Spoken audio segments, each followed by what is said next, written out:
It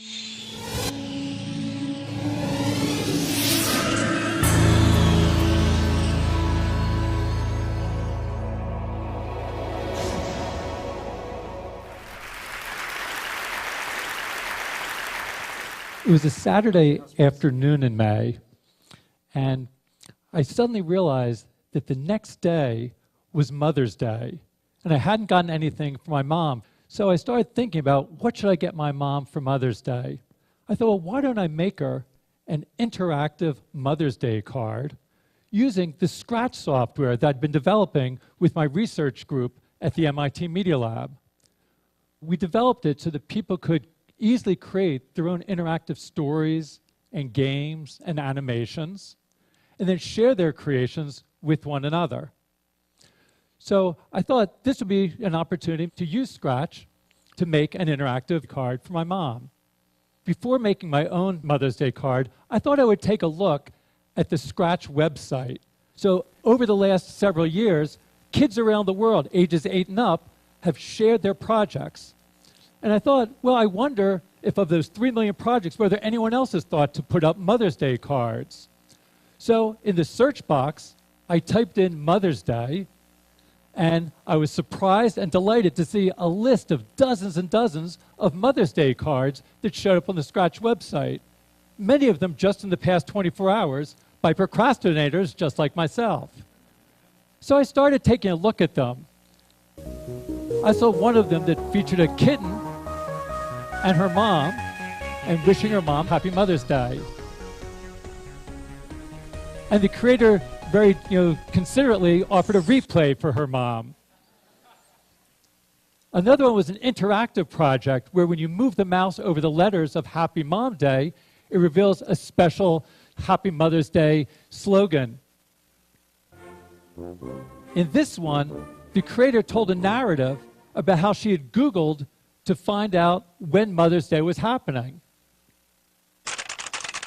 And then once she found out when Mother's Day was happening, she delivered a special Mother's Day greeting of how much she loved her mom. So I really enjoyed looking at these projects and interacting with these projects.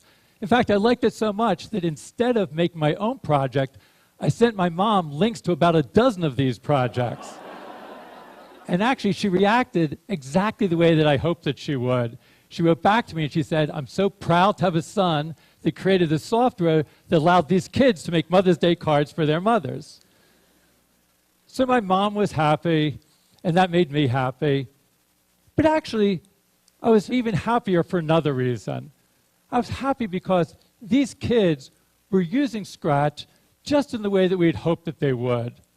That as they created their interactive Mother's Day cards, you could see that they were really becoming fluent with new technologies. What do I mean by fluent? I mean that they were able to start expressing themselves and to start expressing their ideas. When you become fluent with language, it means you can write an entry in your journal or tell a joke to someone or write a letter to a friend. And it's similar with new technologies. By creating these interactive Mother's Day cards, these kids were showing that they were really fluent with new technologies. Now, maybe you won't be so surprised by this because, a lot of times people feel that young people today can do all sorts of things with technology. All of us have heard young people referred to as digital natives. But actually, I'm sort of skeptical about this term. I'm not so sure we should be thinking of young people as digital natives.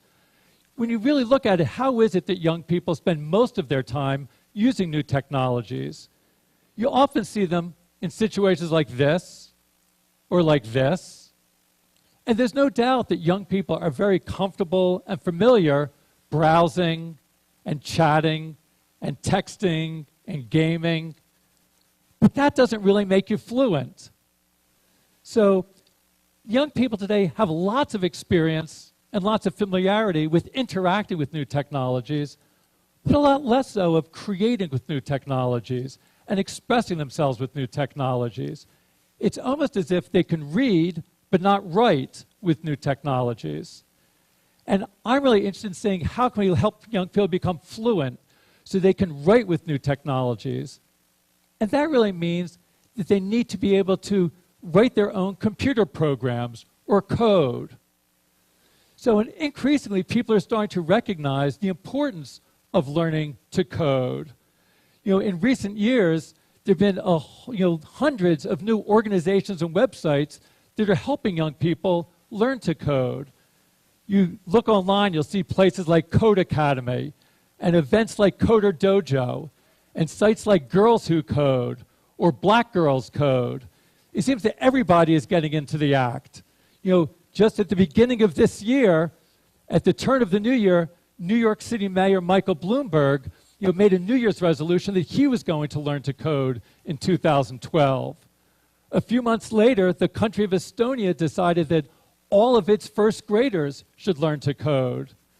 And that triggered a debate in UK about whether all the children there should learn to code.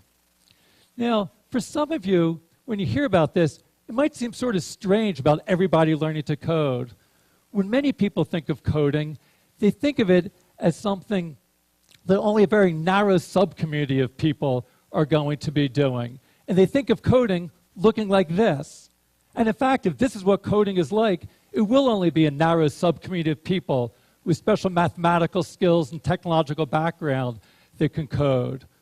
But coding doesn't have to be like this. Let me show you about what it's like to code in Scratch. So in Scratch, to code, you just snap blocks together. In this case, you take a move block, snap it into a stack, and those stacks of blocks control the behaviors of the different characters in your game or your story. In this case, controlling the big fish. After you've created your program, you can click on Share and then share your project with other people so that they can use the project and start working on the project as well. So, of course, making a fish game isn't the only thing you can do with Scratch. Of the millions of projects on the Scratch website, there's everything from animated stories to school science projects to anime soap operas to virtual construction kits to recreations of classic video games to political opinion polls to trigonometry tutorials to interactive artwork and, yes, interactive Mother's Day cards. So I think there's so many different ways that people can express themselves using this, to be able to take their ideas and share their ideas with the world. And it doesn't just stay on the screen. You can also code to interact with the physical world around you. Here's an example from Hong Kong, where some kids made a game and then built their own physical interface device and had a light sensor. So the light sensor detects the hole in the board, so as they move the physical saw, the light sensor detects the hole and controls the virtual saw on the screen and saws down the tree. We're going to continue to look at new ways of bringing together the physical world and the virtual world and connecting to the world around us. This is an example from a new version of Scratch that we'll be releasing in the next few months. And we're looking again to sort of be able to push you in new directions. Here's an example that uses the webcam. And as I move my hand, I can pop the balloons, or I can move the bug. So it's a little bit like Microsoft Connect, where you interact with gestures in the world, but instead of just playing someone else's game, you get to create the games. And if you see someone else's game, you can just say, see inside, and you can look at the stacks of blocks to control it. So there's a new block that says how much video motion there is. And then if there's so much video motion, it will then tell the balloon to pop. The same way that this uses the camera to get information into Scratch, you can also use the microphone. Here's an example of a project using the microphone. So I'm going to let all of you control this game using your voices.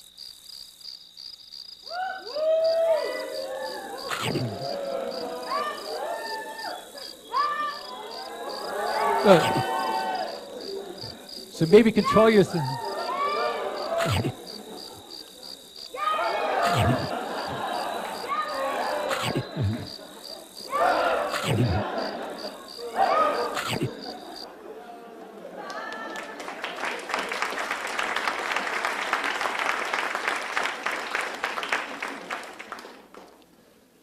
As kids are creating projects like this, they're learning to code, but even more importantly, they're coding to learn. Because as they learn to code, it enables them to learn many other things, opens up many new opportunities for learning. Again, it's useful to make an analogy to reading and writing. When you learn to read and write, it opens up opportunities for you to learn so many other things. When you learn to read, you can then read to learn. And it's the same thing with coding. If you learn to code, you can code to learn. Now, some of the things you can learn are sort of obvious. You learn more about how computers work, but that's just where it starts. When you learn to code, it opens up for you to learn many other things. Let me show you an example. Here's another project, and I saw this when I was visiting one of the computer clubhouses. These are after-school learning centers that we help start that help young people from low-income communities learn to express themselves creatively with new technologies. And when I went to one of the clubhouses a couple of years ago, I saw a 13-year-old boy who was using our Scratch software to create a game, somewhat like this one. And he was very happy with his game and proud of his game. But also, he wanted to do more. He wanted to keep score. So this was a game where the big fish eats the little fish. But he wanted to keep score so that each time the big fish eats a little fish, the score would go up and it would keep track. And he didn't know how to do that. So I showed him that in Scratch, you can create something called a variable. I'll call it score. And that creates some new blocks for you. And it also creates a little scoreboard that keeps track of the score. So each time I click on change score, it increments the score. So I showed this to the clubhouse member. Let's call him Victor. And Victor, when he saw that this block would let him increment the score, he knew exactly what to do. He took the block and he put it into the program exactly where the big fish eats the little fish. So then, each time the big fish eats the little fish, it will increment the score, and the score will go up by 1. And it's in fact working. And he saw this, and he was so excited, he reached his hand out to me, and he said, "Thank you, thank you, thank you."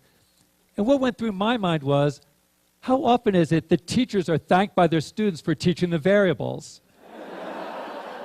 It doesn't happen in most classrooms. But that's because in most classrooms, when kids learn about variables, they don't know why they're learning it. It's nothing that really they can make use of. When you learn ideas like this in Scratch, you can learn it in a way that's really meaningful and motivating for you. You can understand the reason for learning variables. And we see that kids learn it more deeply and learn it better. Victor had, I'm sure, had been taught about variables in schools, but he really didn't, he wasn't paying attention. Now he had a reason for learning variables. So when you learn through coding and coding to learn, that you're learning it in a meaningful context, and that's the best way of learning things.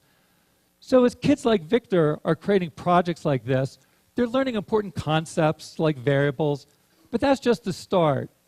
As Victor worked on this project and created the scripts, he was also learning about the process of design, how to start with a glimmer of an idea and turn it into a fully fledged functioning project, like you see here. So he was learning many different core principles of design, about how to experiment with new ideas, how to take complex ideas and break them down into simpler parts, how to collaborate with other people on your projects, about how to find and fix bugs when things go wrong, how to keep persistent and to persevere in the face of frustrations when things aren't working well. Now, those are important skills that aren't just relevant for coding. They're relevant for all sorts of different activities. Now, who knows if Victor is going to grow up and become a programmer or a professional computer scientist? It's probably not so likely, but regardless of what he does, he'll be able to make use of these design skills that he learned, regardless of whether he grows up to be a marketing manager or a mechanic or a community organizer. That these ideas are useful for everybody. Again, it's useful to think about this analogy with language. When you become fluent with reading and writing, it's not something that you're doing just to become a professional writer. Very few people will become professional writers, but it's useful for everybody to learn how to read and write. Again, the same thing with coding. Most people won't grow up to become professional computer scientists or programmers, but those skills of thinking creatively, reasoning systematically, working collaboratively, skills you develop when you code in Scratch are things that people can use no matter what they're doing in their work lives. And it's not just about your work life. Coding can also enable you to express your ideas and feelings in your personal life. Let me end with just one more example. So this is an example that came from after I had sent the Mother's Day cards to my mom. She decided that she wanted to learn Scratch. So she made this project for my birthday and sent me a happy birthday Scratch card. Now, this project is not going to win any prizes for design, and you can rest assured that my 83-year-old mom is not training to become a professional programmer or computer scientist. But working on this project enabled her to make a connection to someone that she cares about, and enabled her to keep on learning new things and continuing to practice her creativity and developing new ways of expressing herself. So, as we take a look and we see that Michael Bloomberg is learning to code, all of the children of Estonia learn to code, even my mom has learned to code, don't you think it's about time that you might be thinking about learning to code? If you're interested in giving it a try, I'd encourage you to go to the Scratch website at scratch.mit.edu and give a try at coding. Thanks very much.